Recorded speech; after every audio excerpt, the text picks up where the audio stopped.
আসসালামু আলাইকুম ভিউয়ার্স, রেহেনা রান্নাঘরে আপনাদেরকে স্বাগতম। আশা করি দেশ ও প্রবাসে যাই যেখানে আছেন আল্লাহর রহমতে ভালো আছেন, সুস্থ আছেন। আজকে আমি আবার একটা দারুণ মজার রেসিপি নিয়ে চলে এসেছি। আজকে আমি আলু দিয়ে সোনালী মুরগির ঝোল করে দেখাবো। এখানে আমি মুরগিটাকে কেটে কুটে ধুয়ে পরিষ্কার করে নিয়েছি। এখানে আপনার 1 কেজি মাংস আছে। আমি চামড়া সহ নিয়েছি, আপনারা চাইলে চামড়াটা ফেলে দিতে পারেন। আমি রেগুলার কাট করে কেটে নিয়েছি। তাহলে চলুন কথা না বাড়িয়ে কিচেনে যাওয়া যাক। চুলায় আমি কড়াই বসিয়ে দিয়েছি, গ্যাসটা আমি অন করে দিয়েছি। এবার আমি দিয়ে দেব তেল। এখানে আমি দিয়ে দেব রেগুলার তেল, সয়াবিন তেল। আমি 1 কাপ তেল দিয়ে দিলাম।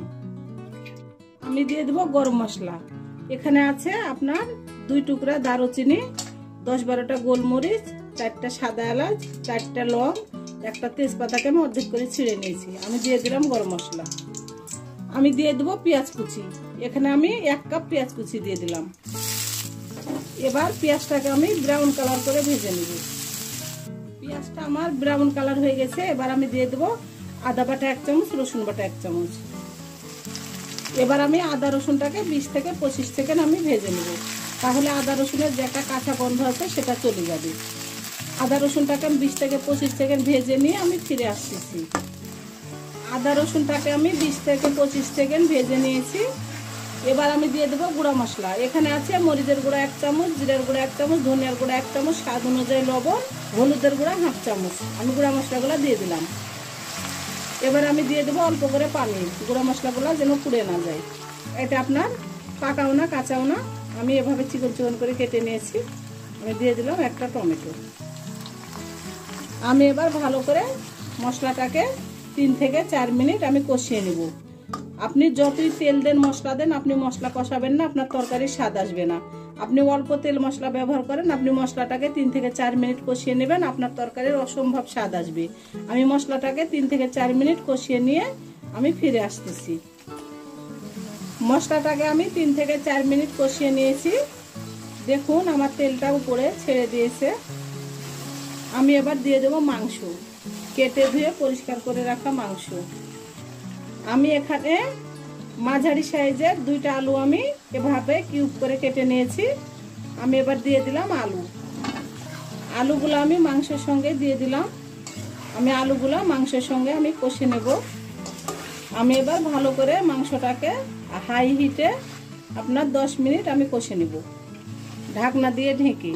10 মিনিট পরে আমি ফিরে আসতেছি। 10 মিনিট পরে আমি ঢাকনাটা উঠিয়ে নিলাম। আমি আবারও ভালো করে নেড়ে চেড়ে দেব। দেখুন 10 মিনিটে আমার মাংস থেকে কতগুলো পানি বের হয়েছে। যেহেতু টাটকা মাংস সেজন্য অনেকগুলো পানি বের হয়েছে। এবার আমি ঢাকনা ছাড়া এটাকে ভালো করে 10 মিনিট কষে নেব।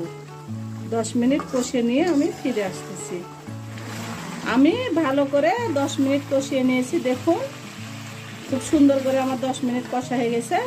এবার আমি দিয়ে দেবো ঝোলের জন্য পানি। আমি যেহেতু আলু দিয়ে সোনালী মুরগির ঝোল করব, আমি পানির পরিমাণটা একটু বেশি করে দিব।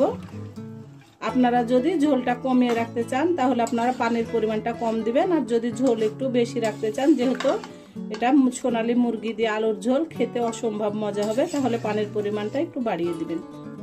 আমি এবার ঢাকনা দিয়ে ঢেকে দিলাম। এর মধ্যে আমি ঢাকনাটা উঠে 2-3 বার নেড়ে চেড়ে দেব। কিছুক্ষণ পরে ঢাকনাটা আমি উঠিয়ে নিলাম। আমি দিয়ে দেবো 3-4টা কাঁচামরিচ। এটাতে ঝাল হবে না, এটা একটা ফ্লেভার সুন্দর করবে। আমি এবার ভালো করে নেড়ে চেড়ে দেব। আমার মাংসটা প্রায় হয়ে এসেছে। দেখুন আমি আর কিছুক্ষণ রান্না করে নেব।